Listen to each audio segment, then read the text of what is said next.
How to log in Zara app.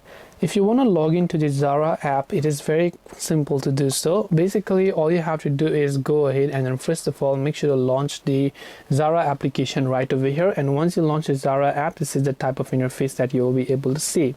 Now to log in, if you are already logged in, normally you will see a login button, but you can tap on the account like icon from the bottom right. If you don't have an account, you can tap on register to create an account, or you can tap on the login button right over there, which will take you to account.zara.com, where you have to simply enter the password and the email address associated with your Zara account. So let me also go ahead and then enter my password. Once I've entered my password, I can tap on the login button, but sometimes just in case you happen to forget your password, you need to tap on the forgotten your password option to reset it. But if your account details are correct, when you tap on the login button, you will be successfully logged into your Zara account.